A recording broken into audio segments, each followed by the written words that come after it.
오늘은 본문 고린도전서 1장 4절에서 9절에 있는 말씀을 가지고 균형 있는 건강한 신앙인이 되기 위한 중요한 것 중 세 가지를 신앙의 삼각대를 세우자라는 제목으로 하나님의 말씀을 전하도록 하겠습니다. 요즘을 사는 현대인의 그 관심 중에 제일 중요한 관심은 건강일 것입니다. 그래서 건강을 위해 저희들은 많은 노력과 투자를 합니다. 여행을 다니죠. 산과 바다로. 또 스트레스를 받는다고 해서 스트레스를 풀기 위해서 음악회, 영화 감상들, 여가를 즐깁니다. 또 취미생활로 좋아하는 운동을 합니다. 골프, 필드에 나가서 골프도 치기도 하고요. 테니스장에 나가기도 하고, 야구를 좋아하시는 분은 야구를 하기도 하고 야구장에 가서 관람하며 스트레스를 풉니다. 또 피트니스에서 땀을 빼면서 몸의 관리를 위해서 그렇게 합니다. 이 모든 것이 건강을 위해서 하는 건강을 위해서 하는 것입니다. 건강을 위해서 또한 음식을 또 찾아다닙니다. 좋은 음식을 찾아다니면서 시간을 내어 찾아다니면서 저희는 또 먹기도 합니다. 또한 몸에 좋다라는 그런 비타민을 사서 먹기도 합니다. 또 요즘은 유기농이라고 해서요. 유기농 제품을 구입해서 먹습니다. 또 때때로 몸이 약할 때 보약이라는 한국 분들은 한약을 먹기도 합니다. 이렇게 몸의 건강을 위해서 시간과 노력을 이렇게 투자한다는 것입니다. 왜냐하면 그만큼 몸의 건강이 중요하다고 생각해서입니다. 그렇죠? 맞죠? 다른 것은 다 얻어도 몸의 건강을 잃는다면 모든 것을 다 잃은 것입니다. 그 예로 애플의 창시자인 스티브 잡스도 명성을 얻었지만 부를 얻었지만 건강을 잃어서 결국 젊은 한참 일할 나이에 이 세상을 떠났습니다. 그것은 안타까운 죽음일 것입니다. 오늘 주일 예배에 나오신 한 분 한 분은 그런 몸의 육신의 건강을 잘 지켜서 하나님을 증거하시는 삶을 통해서 증거하시는 복된 신앙인이 되시기를 축복합니다. 또한 그런 몸에 사람이 있는가 하면 반면에 나에게 또 신경 써야 될 다른 사람이 있습니다. 다른 내가 있다라는 것입니다. 안 보일 것입니다. 어떤 사람입니까? 다른 것이 아닌 내 육체에 있어서 보이지 않는 것뿐입니다. 분명히 있습니다. 왜냐하면 내 안에 있기 때문에 그렇습니다. 성경은 이 사람을 보이지 않는 예수를 믿고 거듭난 속사람, 영의 사람이라고 합니다. 고린도후서 4장 16절에 나오고요. 베드로서 3장 4절에 마음에 숨은 사람이 이러하니 라고 베드로가 얘기합니다. 바울 또한도 속사람, 겉사람은 후패하나 속사람은 날로 새롭도다. 분명 속사람이 있다는 것을 분명 성경은 말하고 있습니다. 마찬가지로 저와 여러분은 이 영의 사람의 건강을 위해서도 관심을 가지고 노력해야 되고 투자를 해야 합니다. 이 영의 사람에게도 사람이기 때문에 먹어야 합니다. 좋은 것을 먹어야 영의 사람이 건강할 수 있다는 것입니다. 말씀에도 쌀밥이 있고 말씀에도 보리밥이 있고 현미밥이 있습니다. 영의 사람도 또한 씻어야 합니다. 더러워지기 때문에 씻어야 한다는 것입니다. 사람은 물로 씻지만 영의 사람은 물이 아니라 예수의 피로 씻어야 합니다. 죄로 더러워지기 때문에 그렇다는 것입니다. 영의 사람이 또한 치장을 해야 합니다. 육의 사람만 치장하는 것이 아니라 영의 사람도 치장을 해야 되는데요. 영의 속옷이 있습니다. 의의 속옷이 있고요. 영의 겉옷이 있습니다. 예수님의 겉옷입니다. 겸손, 온유, 자비, 긍휼 그런 겉옷이 있고요. 또한 작업복이 있는데 그것이 성령의 작업복입니다. 작업복은 일할 때 입는 것이죠. 저희들이 양복을 입고 일할 때는 어울리지도 않고 또 양복이 버립니다. 작업할 때는 작업복을. 그래서 주의 사역을 할 때는 작업복을 입어야 되는데 그게 바로 성령의 작업복, 성령의 권능의 옷이라는 것입니다. 또한 저희에게 진리의 띠도 있고 복음의 신발도 있습니다. 그리고 기름도 때때로 바르기도 합니다. 그리고 눈이 좀 그러면 안약을 넣기도 합니다. 또한 저희들이 만남이 있는 그곳에 교제가 있는 것처럼 영적인 교제 또한도 있습니다. 저희 개인적으로 골방에서 하기도 하고요. 이렇게 여러 이 예배를 통해서 같이 예배를 통해서 이루기도 하고요. 때로는 야유 예배에 나가서 또 그렇게 야외에 나가서 하나님과 그런 교제가 있습니다. 이렇게 왜 이렇게 영의 사람도 건강을 위해서 먹고 치장하고 그래야 될까요? 그것은 영의 사람도 영의 건강함이 중요하기 때문이라는 것입니다. 무엇이 중요하다는 것입니까? 영의 사람의 건강을 말하는 것입니다. 영의 사람이 건강해야 진짜 저와 여러분이 건강한 것입니다. 아멘이십니까? 진짜 건강한 것은 그냥 몸이 건강한 것이 아니라 영의 사람이 건강해야 된다는 것입니다. 꼭 병에 걸려야 사람이 죽는 것이 아닙니다. 어느 날 갑자기 건강한데 죽을 수 있다는 것입니다. 영의 사람이 진짜 저와 여러분의 사람이기 때문에 그렇습니다. 영의 속사람의 건강을 위해서 그렇기 때문에 저와 여러분은 관심을 가져야 됩니다. 그리고 투자를 해야 됩니다. 그래서 오늘 본문 말씀을 가지고 그 은혜를 나누고자 합니다. 바울은 본문에서 속사람의 건강에 필요한 4가지를 말하고 있습니다. 오늘 그 중에 3가지를 다루고자 합니다. 그래서 이것을 신앙의 3요소다라고 해서 이 3요소를 가지고 어느 한쪽이 많다든지 적다든지 그러면 균형을 잃기 때문에 중심을 잡기 위해서 삼각대 잘 아시죠? 측량할 때 쓰는 사진 찍을 때 쓰는 삼각대 잘 아시죠? 그런 삼각대 모양으로 오늘 말씀을 첫째, 둘째, 셋째를 세워 나가고자 합니다. 그래서 첫 번째, 건강한 신앙인이 되기 위해서 해야 될 것은 건강한 신앙인이 되기 위해서 첫 번째 세워야 될 그런 삼각대의 다리는 말씀의 뿌리를 내리는 것입니다. 같이 따라합니다. 말씀의 뿌리를 내리는 것이다. 아멘. 그렇습니다. 본문 4에서 6절에 보면 그리스도 예수 안에서 너에게 주신 하나님의 은혜로 인하여 내가 너희를 위하여 항상 하나님께 감사하노니 그리스도의 증거가 너희 중에 경고케 되어 라는 말씀. 이 말씀의 그 요점은 하나님의 말씀을 가까이 해야 건강한 신앙인이 된다는 그런 말씀입니다. 영의 사람의 건강을 위해 영의 양식으로 주어진 말씀이 우리에게 필요하다는 것입니다. 이 영의 양식이 되는 말씀을 하루도 빠짐없이 계속 드시는 저와 여러분이 되시기를 바랍니다. 본문 4절에 보면 그리스도 예수 안에서라는 말이 나옵니다. 이와 비슷한 표현들이 성경에 많이 있습니다.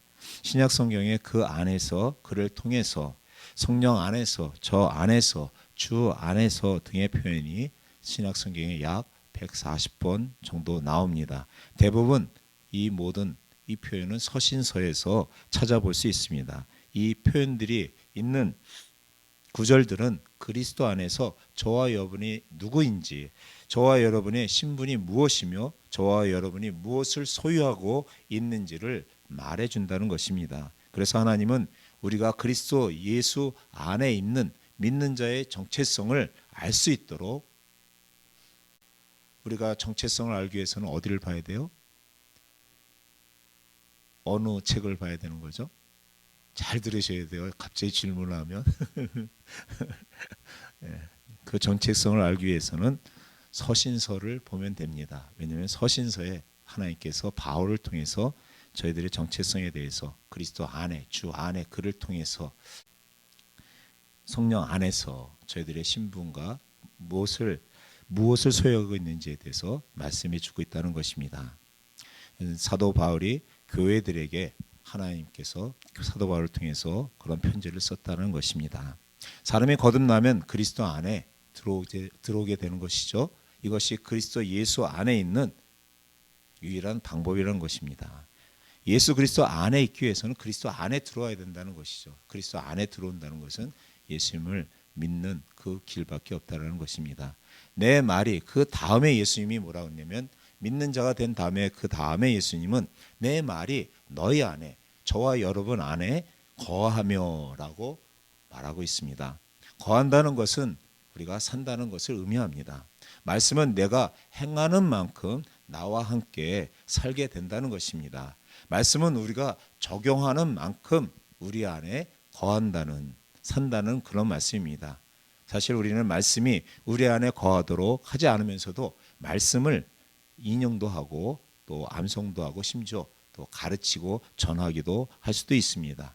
그러나 이것을 저와 여러분은 기억하셔야 됩니다. 말씀은 내가 행하는 만큼만 내 안에 거합니다. 같이 합니다. 말씀은 내가 행하는 만큼만 내 안에 거한다. 네, 말씀이 길죠? 감사합니다. 잘하셨습니다. 우리는 그 말씀이 이러한 말씀이 저와 여러분 안에 들어와서 저와 여러분을 가르치고 다스리고 지배하도록 이렇게 허락해야 된다는 것입니다. 그렇게 행해야 된다는 것입니다. 마치 예수님께서 그리스도께서 이곳에 육신으로 계신 것 같이 그 말씀이 저와 여러분의 삶 속에서 그리스도를 대신해서 저와 여러분을 지배하도록 해야 한다는 것입니다. 아멘. 고린도후서 5장 17절에 누구든지 그리스도 안에 있으면 새로운 피조물이라 이전 것은 지나갔으니 보라 어떻게 됐어요? 옛사람이 아니라 새 피조물이 되었도다 말씀합니다. 맞습니다. 저와 여러분은 그리스도를 믿는 사람들은 새 피조물, 새 사람입니다. 재활용된 자들이 아닌 것이라는 것입니다. 우리는 새롭게 하나님께서 창조하신 새로운 피조물이라는 것입니다. 우리는 헛 것을 고쳐 만들어진 존재가 아니라는 것입니다. 전에는 전혀 존재하지 않았던 새로운 피조물, 그런 존재라는 것입니다. 성경에 성령으로 난 것은 뭐죠? 육인가요? 영인가요? 예. 육으로 난 것은 육이요, 성령으로 난 것은 영이니. 분명 성령 하나님을 통해서 저희들을 거듭나게 하는데 그 거듭나게 하는 그분이 성령이시고 그 거듭나게 해주는 것이 영이라는 것입니다. 영, 속사람을 거듭나게 해준다는 것입니까? 믿으십니까? 아멘. 그리스도인은 언젠가 주님이 주실 새로운 육체를 갖게 됩니다. 영어로움이 있습니다. 그렇지만 거듭나는 순간은 새로운 육체를 얻는 것은 아닙니다. 새로운 피조물이 된 것은 이렇게 저의 영의 사람, 진짜 사람, 속사람이라는 것입니다. 마음이 속사람입니다. 마음이 영의 사람을 얘기하는 겁니다. 내 마음에 오시옵소서. 이 기도가 내 영의 사람에 오시옵소서라는 기도라는 것입니다. 마음 그러니까 뭔가 표현이 좀 구체적이지 않는데 마음은 영의 사람, 진짜 사람을 성경은 얘기하고 있는 것입니다. 이 속사람이 진짜 사람입니다. 진짜 저와 여러분의 그런 진짜 사람이며 그 사람이 새로운 피조물이라는 것입니다. 그러니 우리가 죄에서 돌아서는 회개와 예수님이 나의 주인이며 구주가 되므로 하나님의 말씀에 순종하며 살기로 결단하는 진정으로 거듭나는 체험을 했다면 우리가 새로운 피조물이 된 것이라는 것입니다. 여기 계신 모든 분들이 예수님을 통해서 거듭나서 새로운 피조물이 된 줄 믿습니다. 믿지 않는 분들은 오늘 말씀을 들으면서 결단하시고 하나님 앞에 나오시는 그런 축복과 은혜가 계시기를 바랍니다. 이것은 하나님의 말씀이 저의 말이 아니라 하나님의 말씀입니다. 하나님께서 보증한 것이라는 것이죠. 이것을 늘 고백하십시오. 고백한다는 것은 저희들의 믿음의 행함을 말하는 것입니다. 고백은 믿음의 실체를 만들어내는 능력이 있습니다. 이것이 하나님의 말씀을 먹는 것이고 하나님의 말씀의 뿌리를 내리는 것입니다. 어떻게 할 때요? 고백할 때 말씀을 먹는 것이고 고백할 때 말씀을 우리 마음 심령의 속사람 안에 마음밭에 뿌리를 내린다는 것입니다. 그러면 우리 안에 있는 새 사람이 육신을 통해서 바깥으로 드러나게 되는 것입니다. 속사람이 진짜 사람이 저희들의 육신 현실의 삶을 통해서 나타나는 열매가 이루어진다는 것이죠. 그것이 성령의 열매라고 성경은 말하고 있습니다.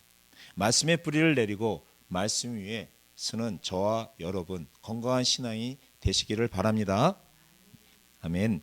하나님이 보실 때 우리를 보실 때 하나님께서는 저희들을 그냥 보시는 것이 아니라 예수님의 보혈을 통해서 프리즘 아시죠? 빛을 통과하면 빠지노초 파남보 이렇게 프리즘 있는 것처럼 저희를 예수님의 보혈을 통해서 보시기 때문에 저희들이 생각하는 것과 하나님이 보시는 그런 관점이 조금 차이가 있습니다. 하나님은 우리를 보실 때 그리스도 안에서 새롭게 된 속사람을 보신다는 것입니다. 겉사람을 보는 것이 아니라 속사람, 그 마음, 진짜 사람을 보신다는 것입니다. 뭐를 통해서요? 프리즘 때는 예수 그리스도의 보혈을 통해서 우리를 보신다는 것입니다. 하나님이 보시기에 우리의 속사람이 말씀을 의지하고 말씀으로 행하는 말씀의 사람으로 인정받게 되시기를 바랍니다. 우리는 말씀으로 겉사람을 다스리는 훈련을 매일매일 해야 합니다. 그래서 하루하루가 말씀으로 이끌림을 받는 저와 여러분이 되시기를 예수님의 이름으로 축복하고 바랍니다. 고린도 교회 성도들은 헬라인들이었습니다. 그들이 하나님께 받은 구변과 지식은 대단했습니다. 왜냐하면 본문에 모든이라는 형용사가 그 명사 앞에 붙습니다. 모든 구변, 모든 지식, 신앙 지식과 구변이 아니라 모든 구변, 모든 지식 형용사가 그 명사를 수식하고 있습니다. 고린도 성도들은 이렇게 달변과 박식이라는 은혜를 하나님으로부터 받았습니다. 달변이라는 것은 복음을 전하거나 변론하는 데 있어서 막힘이 없이 말에 능하다는 그런 뜻이고요. 박식이라는 것은 하나님의 진리에 대해서 넓고 깊게 이해하고 있다는 것입니다. 있다라는 뜻입니다. 여러분, 우리가 이 은혜를 저와 여러분도 받아야 할 줄 믿습니다. 그런 사모해야 될 줄 믿습니다. 그런 고린도 교회 성도들이 받았던 이 은혜를 저와 여러분도 꼭 받으시기를 바랍니다. 아멘. 왜 이 은혜를 받아야 하느냐가 6절에 보면 그리스도의 증거가 너희 중에 경고케 되어, 그리스도의 증거란 예수께서 제자들과 군중들에게 자신에 대해서 그리고 진리에 대해서 가르친 것을 말합니다. 그리스도의 증거가 그렇다는 뜻이죠. 그리고 이것을 고린도 교회에서 바울이 이 복음의 진리를 또한 바울도 가르쳤습니다. 그런데 가르친 그 진리들이 그들 중에 어떻게 됐다고요? 경고케 되었다 합니다. 바꿔 말해서 이것은 하나님의 진리의 말씀이 교인들 중에, 성도들 중에 깊이 심어졌다는 것입니다. 믿는 자 속에 그들의 마음에 우리 영의 사람에 심겨졌다라는 얘기입니다. 그것이 깊게 심겨졌기 때문에 뿌리가 깊은 나무는 흔들리지 않죠. 그렇듯이 그 신앙이 흔들리지 않고 뽑혀나가지 않는, 흔들릴 수 없고 나가지 않는 그런 견고한 상태가 되게 됐다는 것입니다. 마태복음 13장 20절의 말씀입니다. 돌밭에 뿌렸다는 것은 말씀을 듣고 즉시 기쁨을 받되, 말씀을 들어서 너무 기뻤습니다. 좋았습니다. 근데 그 다음에 무슨 일이 있었다고 성경은 얘기하는데요. 돌밭이라는 그 돌밭은 우리의 마음을 의미하는데 여기서 돌밭에 씨를 뿌렸다고 합니다. 또 씨는 또 무엇입니까? 씨의 역할이 성경은 말씀이라고 합니다. 돌밭에 그 마음에 씨를, 말씀을 뿌렸는데 어떻게 돼요? 말씀을 뿌려졌는데 밭에 씨앗을 뿌렸는데 소용이 없다는 것입니다. 말씀을 안다는 것은 씨가 뿌려진 것과 같습니다. 말씀을 안다고 된 것이 아니라는 것입니다. 이것은 돌밭에 말씀이 뿌려진 것과 같습니다. 뿌리를 못 내리니까요. 말씀이 뿌리를 내려야 하는데 뿌리를 못 내립니다.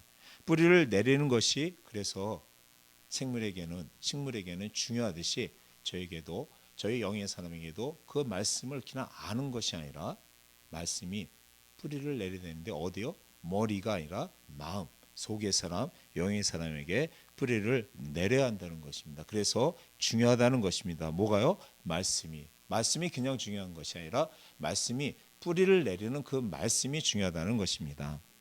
우리가 성경을 그냥 배우는 것은 말씀이 우리에게 뿌려진 것 같습니다. 그냥 성경을 배우면 말씀이 뿌려진 거예요. 뿌리를 내는 것이 아니라 그냥 뿌려진 거라신 것입니다. 말씀이 우리 속에 뿌리 내린 것이 아니라는 것입니다. 속사람이 말씀의 영향을 받은 것이 아니라는 것입니다. 말씀의 능력이 내 속사람에게 임한 것이 아니라는 것입니다. 성경 공부를 하지 말라는 그런 뜻은 전혀 아닌 거 아시죠? 오해 없으시기 바랍니다. 엉뚱한 얘기 하시지 마시기 바랍니다. 장작이 서로 있어야 불을 피우듯이 재료가 없는데 무엇으로 이렇게 떼울 수 있냐는 것입니다. 무엇으로 불을 피울 수 있냐는 것입니다. 말씀을 가지고 저와 여러분은 기도를 합니다. 기도를 할 때 그 말씀이 수증기처럼 하늘 보좌에 올라갑니다. 그리고 그 말씀이 다시 하나님께서 비로 말씀을 내려주신다는 것입니다. 비로 하나님께서 내려주시는 그 말씀이 뭐예요? 응답. 표현하면 응답이라는 것이죠. 이 말씀이 뿌리 내린 그 심겨진 말씀이 된다는 것입니다. 이렇게 말씀을 가지고 말씀을 아는 것을 가지고 말씀을 하나님 앞에 올려드릴 때 약속의 말씀대로 신실하신 하나님께서 응답해 주시는 그 말씀이 진짜 내가 먹은 말씀이고 내가 그 고백을 할 때 그 말씀이 진짜 나의 말씀이 된다는 것입니다. 씨앗은 생명력이 있습니다. 그래서 말씀이 살아 있어야 된다고 제가 말씀을 드리는 것입니다. 생명력이 있는 것은 좋은 씨도 있고 나쁜 씨도 있겠죠. 좋은 씨, 좋은 열매, 나쁜 씨, 나쁜 열매가 맺는 것은 자연의 이치입니다. 그렇죠? 말씀이 살아 있는데 그 살아 있는 말씀에 좋은 열매를 맺기 위해서는 그 말씀이 진짜 선한 말씀, 진짜 말씀, 좋은 씨앗이 되어야 된다는 것입니다. 하나님의 말씀은 살았고 운동력이 있어 좌우의 날쌘 어떤 검보다도 예리하여 혼과 영과 및 관절과 골수를 찔러 쪼개기까지 하며 하나님의 말씀이 살아서 저와 여러분의 심령을 찔러야 됩니다. 그렇게 하나님의 말씀을 허락해야 된다는 것입니다. 그냥 어린아이처럼 하나님의 말씀이 선포될 때 그 말씀을 받아들이셔야 된다는 것입니다. 성령의 도우심을 저와 여러분은 기도하면서 구해야 합니다. 이럴 때 말씀이 저와 여러분에게 뿌리를 내리게 된다는 것입니다. 진리는 말씀이 레마라고 합니다. 로고스의 말씀은 그런 성경의 일반적인 말씀입니다. 로고스로는 말씀에 뿌리를 뿌리는 것입니다. 뿌리를 내리는 것이 아니라 성경 말씀은 로고스의 말씀은 뿌리를 내리는 것이 아니라 말씀을 뿌리는 것이고 이 레마의 말씀이 있어야 그 말씀이 뿌리를 저와 여러분에게 속사람에게 뿌리를 내리는 것입니다. 말씀이 레마가 되어가지고 그 말씀이 우리 마음속에 깊이 뿌리 내린 건강한 신앙이 되는 은혜를 반드시 구해야 될 줄 믿습니다. 아멘. 데살로니가전서 2장 13절에 이 말씀이 또한 너희 믿는 자 속에서 역사하느니라. 말씀이 너희 믿는 자 속, 즉 저와 여러분의 마음 속에서 역사한다는 것입니다. 움직인다는 것입니다. 말씀이 내 머릿속이 아니라 저와 여러분의 마음속에 내 영속에 진짜 사람 속에 말씀이 들어오므로 말씀에 잡히는 하나님의 역사가 일어난다는 것입니다. 우리는 말씀을 먹고 삽니다. 영의 말씀이 저와 여러분에게 들어와야 합니다. 말씀이 주기적으로 저와 여러분의 마음속에 저희 속에 들어와야 한다는 것입니다. 그래야 속사람이 장성해서 주임을 담는 자가 되는 것입니다. 그러기 위해 우리는 매일매일 성경 공부를 성경 말씀을 읽고 또 쓰기도 하고 암송하기도 하고 배우기도 합니다. 듣기도 합니다. 그런 일들에 소홀히 하면 안 된다는 것입니다. 읽고 계신 분들은 계속해서 읽으시고 읽지 않으신 분들은 시작하기로 결단하는 이 시간 되시기를 바랍니다. 아멘. 우리는 말씀을 사모하고 말씀을 가까이 하는 신앙인이 믿는 자가 되어야 합니다. 이럴 때 말씀의 중요성을 아는 사람이 되고요. 말씀에 또한 은혜 받는 사람이 될 것입니다. 또한 말씀을 깊이 깨닫는 사람들이 될 것입니다. 말씀이 그 사람, 저와 여러분의 심령 속에 깊이 뿌리 내린 사람이 될 것이라는 것입니다. 이럴 때 건강한 신앙인이 되는 줄 믿습니다. 하나님으로부터 받은 구변과 지식의 풍성함으로 그리스도를 증거하는 균형 잡힌 건강하고 말씀 충만한 든든한 한인교회 성도들이 되시기를 예수님의 이름으로 축복합니다. 아멘. 두 번째입니다. 신앙의 두 번째, 한쪽 다리를 세웠고요. 두 번째 다리를 세웁니다. 은사에 부족함이 없는 것이다. 따라합니다. 은사에 부족함이 없는 것이다. 7, 8절에 너희가 모든 은사에 부족함이 없이 우리 주 예수 그리스도의 나타나심을 기다림이라. 본문의 요점 또한도 하나님의 모든 은사가 교회에 세상 끝날까지 임할 테니 건강한 신앙인으로 기다리라는 말씀입니다. 영의 건강을 위하여 영적으로 치장할 은사가 저와 여러분에게는 있어야 합니다. 필요하다는 것입니다. 자기의 부르심에 맞는 은사를 구하시기 바랍니다. 그 구하셔서 그 은사를 찾으셔서 매일매일 균형 있게 영적인 건강을 유지하시는 저와 여러분이 되시기를 바랍니다.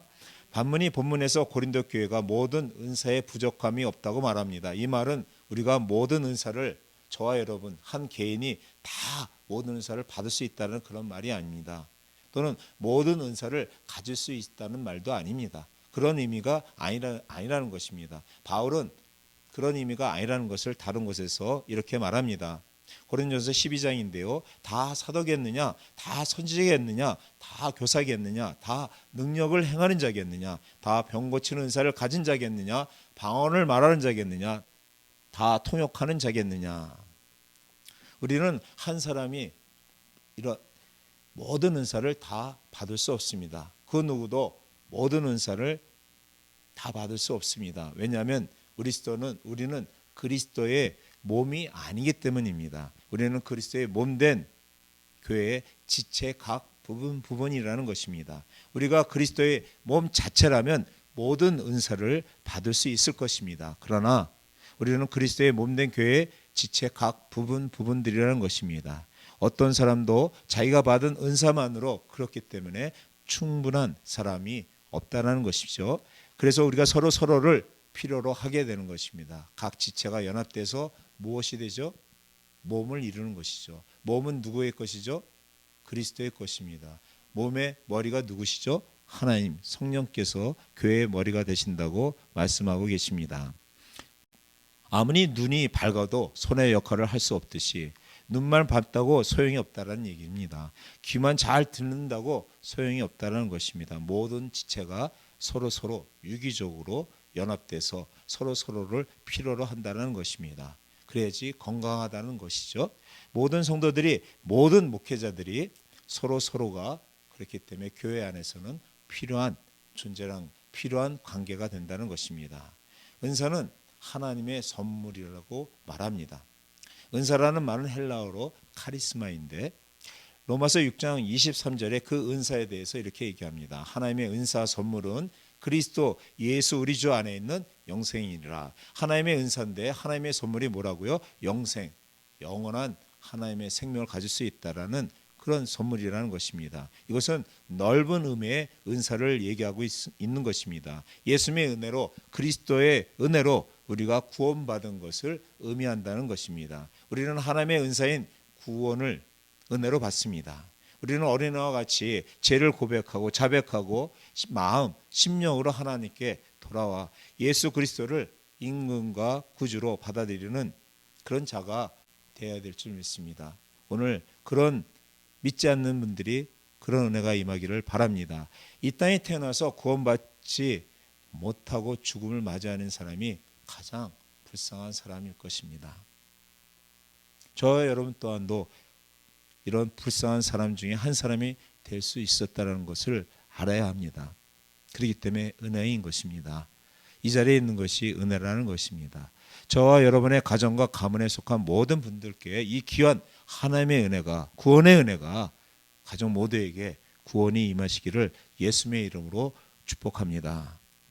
이렇게 하나님의 선물, 은혜가 구원이라는 것입니다. 또 좁은 의미의 그 은사가 있는데, 하나님의 선물이 있는데 성도들 개개인에게 주시는 그런 은사 선물입니다. 그것은 왜 주시냐면 성도들이 각각 유익함을 좋게 하기 위해서 하나님께서 성령의 은사들을 주신다고 말합니다. 바울은 본문에서 모든 은사라고 말했는데 이 모든 은사가 넓은 의미로의 은사와 좁은 의미로의 은사 둘 다를 포함하고 있다는 것입니다.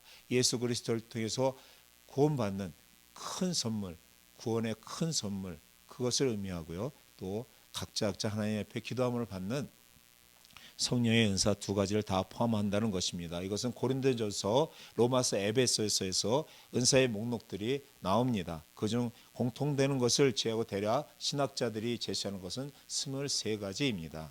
물론 더 많습니다. 더 세분한다면 더 많다는 것입니다. 그렇지만 23가지 정도로 보는 것이 견해입니다. 고린도전서 12장 4에서 6절입니다. 은사는 여러 가지나 성령은 같고 직임은 여러 가지나 주는 같으며 역사는 여러 가지나 모든 것을 모든 사람 가운데에서 역사하시는 하나님은 같으니라. 신약 성경에는 이 은사라는 말이 3가지 단어로 고린도전서 12장에 표현되고 있습니다. 하나는 은사, 카리스마타를 얘기하고요. 하나는 직임, 디아코니아를 얘기하고요. 하나는 역사, 에네르게마타를 말하고 있습니다. 그러면 은사가 무엇일까요? 성령께서 우리에게 나눠주시는 믿음의 은사, 병고침, 예언의 은사, 방언의 은사, 통변의 은사, 기적행함의 은사 등등, 계시의 은사 등등 하나님 말씀하신 9가지의 은사가 일반적인 은사를 말합니다. 둘째, 직임, 디아코니아는 섬기다라는 뜻입니다. 그리스도의 몸된 교회를 받들어 나가는 다양한 직임을 얘기합니다. 목사, 장로, 권사, 전도사, 안수 집사, 서리 집사 등 직분을 말한다는 것이죠. 세 번째, 역사라는 것은 에네르게마타라는 것입니다. 하나님의 능력인데 각 모든 사람에게 똑같이 역사하시지 아니하고 다양하게 그분들의 한 분 한 분의 인격을 인정하시면서 역사하시는 다양한 능력을 말한다는 것입니다. 따라서 역사는 하나님의 능력을 나타내 주는데 그것이 왜 교회의 유익, 교회라는 것은 한 분 한 분을 얘기하는 것입니다. 교회 공동체에게 유익을 주시는 것도 있지만 한 분 한 분이 하나님께서 세우신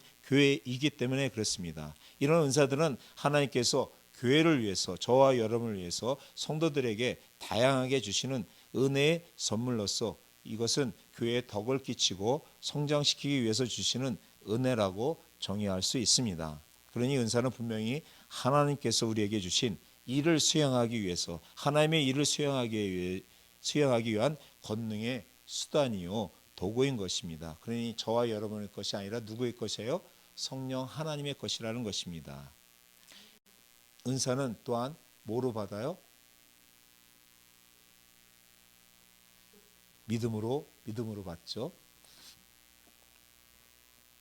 하나님 앞에 받는 것은 모든 것에 포함되는 공통 분모가 뭐예요?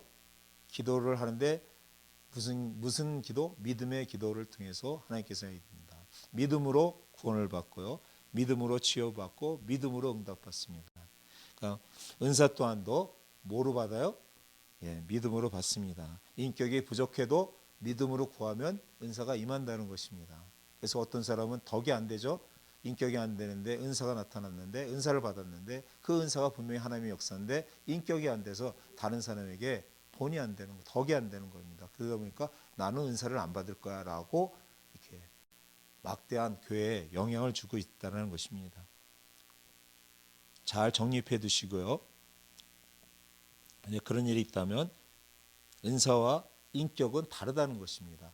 은사는 믿음으로 구하기 때문에 하나님께서 믿음으로 구하면 주시는 것입니다. 그렇지만 인격은 말씀을 통해서 변화되는 것이기 때문에 점진적으로 변화가 되는 것이죠. 지금 교회에 그 덕이 안 되는 분도 시간이 지나면서 말씀을 통해서 변화되고 또 변화돼서 그 풋과일이 아니라 아주 탐스러운 과일로 변화될 수 있다는 것입니다. 사도행전에서 베드로가 인용한 유해 선지자의 예언은 현대를 사는 저와 여러분에게 많은 교훈을 줍니다. 다 같이 한번 찾아보시고 읽어보겠습니다. 사도행전 2장 17절입니다. 같이 합독합니다. 하나님이 가라사대 말세에 내가 내 영으로 모든 육체에 부어주리니 너희 자녀들은 예언할 것이요 너희 젊은이들은 환상을 보고 너희 늙은이들은 꿈을 꾸리라. 그때 내가 내 영으로 내 남종과 여종들에게 부어주리니 저희가 예언할 것이요. 여기 내 남종과 여종들, 내 남종과 여종이 아니라 여종들 그럽니다. 지금 현대 시대에는 그래서 많은 여자분들이 하나님 앞에 쓰임 받고 있는 것입니다. 남자분들은 분발하셔야 됩니다. 이 말씀은 성령의 은사들이 이 시대에 주어진다는 새로운 시대에 대한 요엘 선지자의 예언의 말씀입니다. 구약 시대에는 선지자들에게만 성령이 임했는데 새로운 시대 오는데 새로운 시대가 오고 있다는 것입니다. 모든 하나님의 백성에게 그 새로운 시대에 성령이 부어지고 그래서 선지자가 아니더라도 자녀들이 예언을 하고 젊은이들이 환상을 보고 늙은이들이 꿈을 꾸는 그런 새로운 시대가 온다고 예언 선지자를 통해서 하나님 말씀하신 것입니다. 그 다음에 모든 민족 위에 부어진다는 것입니다. 모든 육체에게 부어진다고 말씀하고 계십니다. 아멘. 마지막 때 되면 이렇게 은사들은 더욱 저와 여러분의 신앙과 믿음의 삶에서 왕성해져야 될 겁니다. 왕성해질 것입니다. 더욱 하나님의 역사가 그렇게 왕성함을 통해서 빈번해질 것을 체험하고 알게 될 것입니다. 더 충만해질 것이라는 것입니다. 성경이 증거하고 있는 그런 내용들 아닙니까? 저의 말이 아니고 저의 생각이 아니라는 것입니다. 우리는 성령의 은사들과 역사들을 그래서 터부시하면 안 됩니다. 무시하면 안 된다는 것입니다. 우리는 말씀을 사모하고 말씀으로 충만할 뿐만 아니라 성령을 사모해야 할 줄 믿습니다. 성령으로 충만해야 될 줄 믿습니다. 성령의 은사들 또한도 저희 여러분이 받아야 될 줄 믿습니다. 아멘. 사도 바울이 에베소에 갔을 때 에베소에서 믿는 사람을 만났습니다. 그 다음에 바울이 그들에게 인사하며 묻습니다. 너희가 믿을 때 성령을 받았느냐 묻습니다. 그럴 때 안 받았다고 말합니다. 이들은 성령의 있음도 듣지 못했다고 말합니다. 그래서 바울이 그들에게 안수하고 기도하니까 그들이 성령 받고 은사도 받게 되었다고 성경은 말합니다. 이렇듯 사도 바울도 예수님을 믿는 그런 제자들이었습니다. 그런 믿은 다음에 성령 받는 것이 중요한 것임을 알고 성령을 받게 기도해주고 도와줬다라는 것입니다. 저와 여러분도 그런 체험에 계시다면 그 은혜가 바른 은혜라는 것입니다. 만약에 그런 은혜가 없다면 그런 은혜의 자리로 나가셔야 되는 겁니다. 왜? 그것이 바른 것이기 때문에 그렇습니다. 우리는 성령으로 거듭납니다. 물과 성령으로 거듭난다고 예수님이 말씀하신 것처럼 성령으로 거듭납니다. 거듭나는 즉시 성령은 우리 안에 거하시죠. 성령이 우리 안에 거하시지만 아직 충만한 상태는 아니라는 것입니다. 이것이 오순절 전에 예수님의 제자들의 모습이었습니다. 예수님을 부인하고 예수님을 떠나고 도망갔던 그런 제자들의 모습이라는 것입니다. 그런데 오순절 날 성령이 임하신 다음에 제자들이 변했습니다. 제자들에게 약속하신 대로 성령이 임함으로 제자들이 변했습니다. 제자들이 무엇을 받았나요? 성령의 충만함을 받았다고 성경은 말합니다. 사도행전 2장 4에서 5절에 불의 혀같이 갈라지는 것이 저에게 보여 각 사람 위에 임하여 있다니, 불의 혀 같은 것이 각 사람 위에 임했다고 합니다. 그랬더니 저희가 다 성령의 충만을 받고 성령의 말하기 하심을 따라 방언을 말하기를 시작하니라. 저와 여러분도 제자들처럼 이런 약속의 말씀을 믿고 성령을 구한다면 무엇을 받을 수 있을까요? 성령의 충만함을 받고 성령의 충만함을 체험할 것입니다. 그리고 성령이 임하는 곳엔 뭐가 와요? 성령의 나타나시면 저에게 유익함을 주기 위함이면서 하나님께서 은사들에 대해서 열거하고 계셨습니다. 그렇다면 성령이 나타나면 뭐가 와요? 은사가 같이 임한다는 것입니다. 왜냐하면 은사는 하나님께서 사용하시는 도구이기 때문에 그럽니다. 저에게 은사를 줬다는 것은 저희 것이 아니라 하나님의 것인데 하나님께서 저에게 주셔서 저희들을 통해서 사용하는 툴, 그것이 은사라는 것입니다. 성령이 임하시는 곳에 이렇게 은사가 나타납니다. 오순절 사건이 그것을 증명하고 있고요. 에베소 교회에서 바울을 만난 성도들이 그렇습니다. 고넬료 가정도 그렇고요. 바울이 그렇습니다. 베드로가 예수님도 그랬다라는 것입니다. 이렇게 성경에 너무 많은 예들을 찾아볼 수 있습니다. 이와 같이 성령 충만한 신앙인은 은사에 부족함이 없는 그런 사람이 되어야 한다는 것입니다. 왜냐하면 성령과 은사는 같이 가기 때문인 것입니다. 성령을 터부시하면 그런 하나님의 역사가 제한될 것이고 그런 하나님의 역사가 제한되는 그 교회와 개인에게는 은사가 나타날 리가 없다라는 것입니다. 그러면 교회가 점점 생명력을 잃을 것이고 교회의 생명력이 없다면 하나님의 구원의 역사함도 없을 것이고 그렇다면 그 교회는 점점 종교적이고 의식적인 교회로 전락할 것입니다. 그러면 성도들은 목말라하고 메말라하고 영적인 그런 빈궁한 상태에 들어가고 결국 영적으로 죽는 자의 자리까지도 들어갈 수 있다라는 것입니다. 그렇기 때문에 성령을 모시고 인정하고 성령을 따라가는 것이, 그래서 성령의 역사하심이 교회에 마음껏 역사할 수 있다는 것이 얼마나 중요한지 모릅니다. 성령의 시대이기 때문에 그렇습니다. 성령의 시대에 성령께서 역사하시는 것은 당연한 것입니다. 성령 충만한 그런 저와 여러분, 그래서 성령의 은사까지도 받으시는 저와 여러분이 되시기를 바랍니다.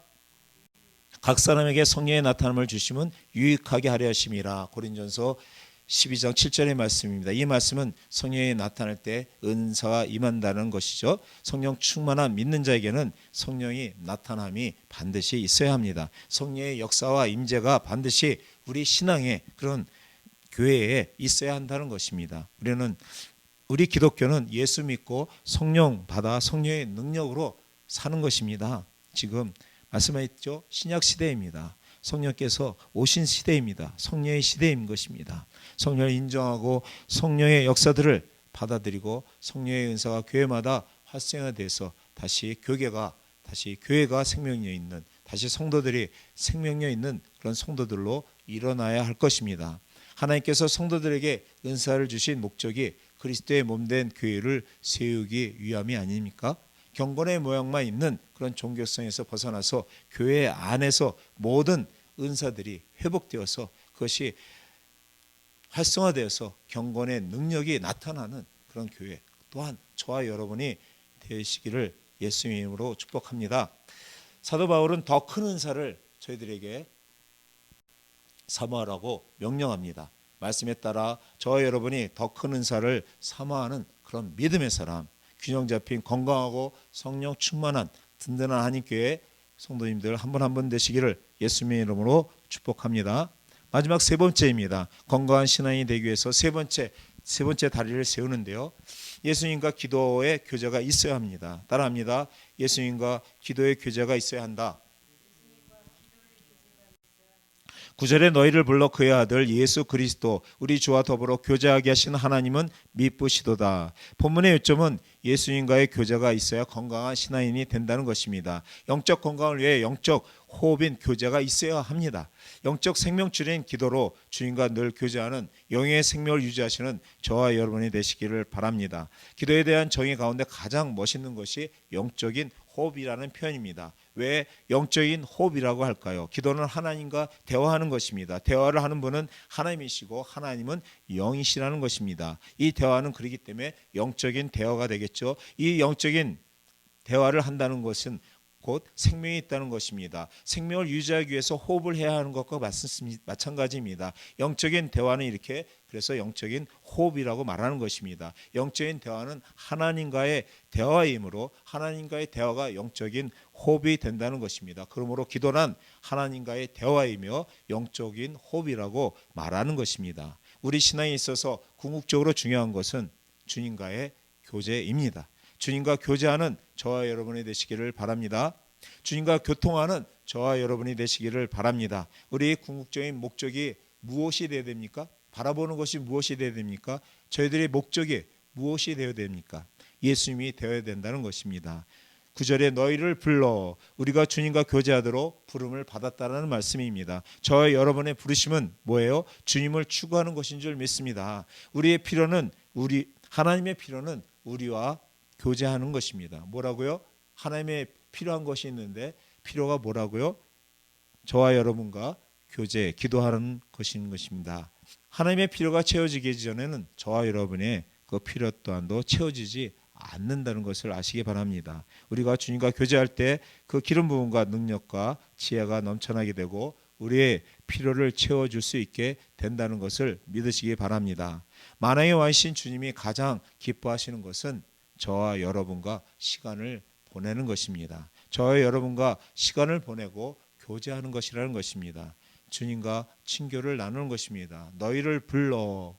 예수님께서 제자에게 너희는 종이 아니라 친구이다라고 합니다. 저와 여러분의 부르심입니다. 주님과의 교제의 부르심이 가장 영광스러운 부르심인 줄 믿습니다.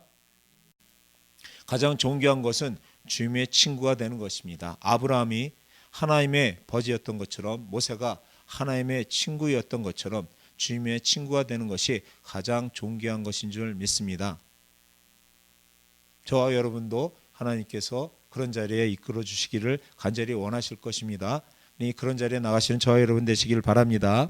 주님이 우리를 친구로 교제하기 위해 부르신 것이 얼마나 귀한 것인 줄을 알고 이 부르심에 충실한 기도하는 교제의 자리로 나가시는 저와 여러분이 되시기를 예수님의 이름으로 다시 한번 축복합니다. 속지 말라. 악한 동무들은 선한 행실을 더럽히나니 깨어 의를 행하고 죄를 짓지 말라. 친구는 서로를 닮습니다. 내가 친구를 사귀면 그 친구를 은연중에 닮게 된다는 것입니다. 그 친구의 영향을 그래서 받게 됩니다. 그러니까 악한 친구를 사귀지 말라고 성경은 말하는 것입니다. 나만 바르면 되지 그렇게 말하는 것이 아니라는 것입니다. 친구를 조심해서 사귀라는 것입니다. 우리가 예수님과 교제해야 할 이유가 여기 있는 것입니다. 예수님을 닮기 위해서 예수님과 반드시 교제해야 된다는 것입니다. 우리 주와 더불어 교제하게 하시는, 신약 성경에서 교제라는 말로 자주 번역되는 히라버 원어는 코이노니아입니다. 이 말의 글자 그대로 공동 연합이라는 뜻을 지니고 있습니다. 영어 단어 커뮤니케이션 원래 두 개의 단어 커먼과 유니언의 합성어입니다. 사람들이 어떤 것을 공통으로 가졌다는 말은 서로 같은 점이 있거나 이들의 목적이 하나라는 것을 뜻합니다. 이 두 가지 의미는 우리와 하나님의 연합에 대한 성격을 표현한 그런 말입니다. 우리는 하나님과의 교제를 통해서 하나님과 같이 되고 하나님과 하나 되는 공동의 목적을 갖게 되었다라는 것입니다. 그리고 하나님과의 교제가 또한 우리를 변화시켜 줍니다. 주님과 교제를 나누기 위해서 우리가 먼저 변화되어야 되는 것이 아닙니다. 먼저 주님과 교제를 나누다 보면 우리가 변화되는 것입니다. 우리는 주님과 교제해야 됩니다. 예수님과 교제해야 예수님을 닮습니다. 그리고 예수님을 닮는 것보다 더 중요한 것은 이 세상에 없습니다. 왜냐하면 이것이 천국의 판단의 기준이 되기 때문입니다. 천국에서는 우리 지식을 달아보는 것이 아닙니다. 천국에서는 우리의 능력을 달아보는 것이 아닙니다. 우리가 가진 배경이나 감투를 달아보는 게 아니라는 것입니다. 천국에는 하나님의 영광을 얼마나 닮았는가, 그 영광을 봅니다. 예수님을 얼마나 닮았는가, 그걸 본다는 것입니다. 예수님을 얼마나 사랑했는가를 본다는 것입니다. 여기에 따라서 천국에서 누릴 하나님의 은혜가 각자 달라집니다. 그 은혜가 이 땅에서 해가 있고 달이 있고 별의 빛이 있는 것처럼 달라진다는 것입니다. 하늘에서도 하나님께서 그 영혼에 그 별처럼 빛나게 할 수도 있고 달처럼 빛나게 할 수도 있고 해처럼 빛나게 할 수 있다는 것입니다. 천국에서 영원히 누리게 될 이런 영광이 차등이 나게 된다는 것입니다. 그래서 예수님을 닮는 것보다 중요한 것이 없다라는 것입니다. 예수님을 닮는 것에 실패해서는 저와 여러분은 절대 안 됩니다. 예수님과 교제해야만 예수님을 닮을 수 있습니다. 그러니 예수님과 교제가 얼마나 중요한지 저와 여러분 마음속에 깊이 새기시는 시간이 되시기를 바랍니다. 아멘. 그러면 왜 주님과의 교제가 있도록 우리를 변화시킵니까? 왜냐하면 예수님은 모든 것의 근원이시기 때문입니다. 그래서 모든 깊이 있는 계시가, 그 지혜가 주님과의 교제에서 나오는 것입니다. 모든 능력이, 모든 기름 부으심이 주님과의 교제에서 나오는 것입니다. 하나님의 인정하시는 진정한 사역, 그것이 어떤 사역이든지 찬양 사역이든지 예언 사역이든지 말씀 사역이든지 치유 사역이든지 상담 사역이든지 선교하는 일이든지 무슨 일이든 하나님이 기뻐하시는 진정한 사역, 이것은 모두 주님과의 교제에서 나오는 것입니다. 주님과의 친밀함에서 나온다는 것입니다. 주님과의 교제가 그래서 절대적으로 중요한 것입니다. 진짜 말씀을 이해하려면, 진짜 계시를 받으려면, 진짜 은사를 받으려면, 진짜 능력과 기름 부으심을 받으려면, 진정한 영적 고지를 가지려면 예수님께로 나가야 합니다. 이거를 깨달으시기 바랍니다. 하나님의 사람이 되려면, 진짜 주의 일을 가지려면, 진짜 분별력을 가지려면 예수님께 나가야 합니다. 어떤 프로그램이 아닙니다. 예수님께로 나가야 합니다. 예수님께 나가야 예수님과 인격적으로 교제할 때 그 모든 것이 나오게 되는 줄 믿습니다. 그래서 우리가 이것을 깨닫고 이전보다 주님을 더욱 사모해야 합니다.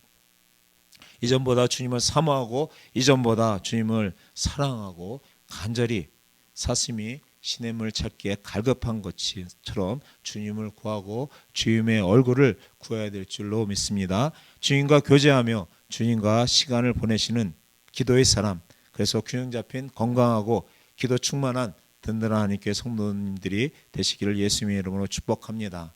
이제 말씀을 맺습니다. 저와 여러분에게 묻습니다. 여러분들이 하나님 앞에 어떠한 신앙인이 되시기를 원하십니까? 한 주제로 계속 말씀드렸죠. 몸이 건강하듯이 영적인 것도 믿음도 건강. 그래서 건강한 신앙인이 되시기를 바랍니다. 그래서 건강한 신앙이 되기 위해서 첫 번째 뭐라고 말씀드렸죠? 말씀을 말씀드렸습니다. 말씀을 가까이에서 정확하게 분별하고 정확하게 깨닫는 말씀에 뿌리 내린 말씀 충만한 신앙인이 되시기를 바랍니다. 사역의 질이 말씀의 정확도에 따라 결정될 수 있듯이 각자의 신앙의 질도 말씀에 달려 있습니다. 말씀을 정확하게 알면 알수록, 그리고 말씀을 타협하지 않고 전하는 자는 그 선포할수록 교회의 질이 틀려지고 부흥의 질이, 성장의 질이, 사역의 질이 다르게 되듯이 얼마나 질이 훌륭한 신앙인이 될 수 있느냐, 이것은 말씀에 달려 있는 것입니다.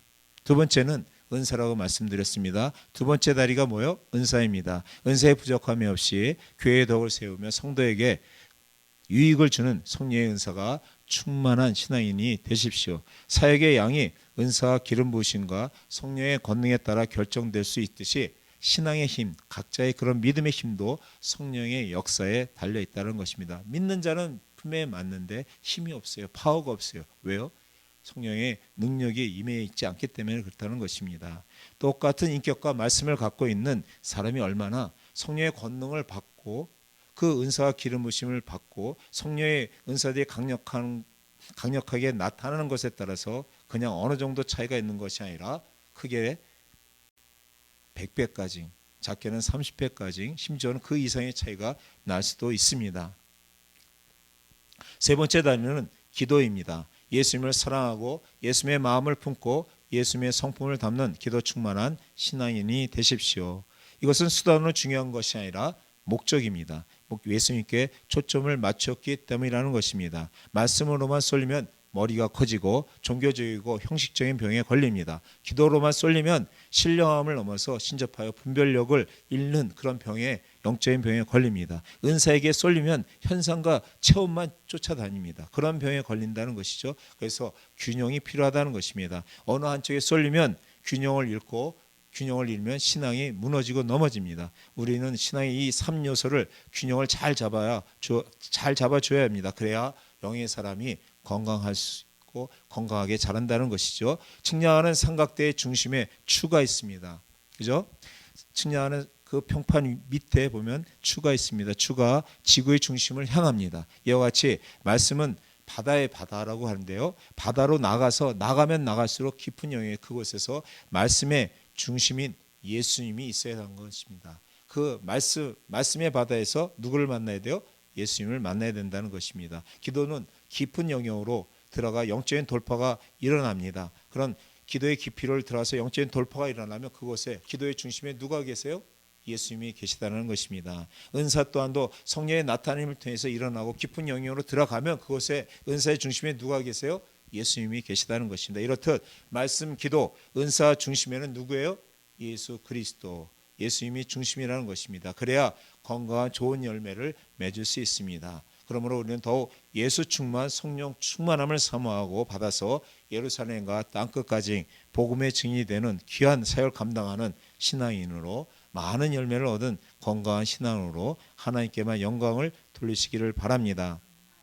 이렇게 각자 부르심과 그릇대로 하나님께 쓰임받는 견고한 하나님의 기뻐 받으시는 저와 여러분이 되시기를 예수님의 이름으로 축복합니다. 아멘.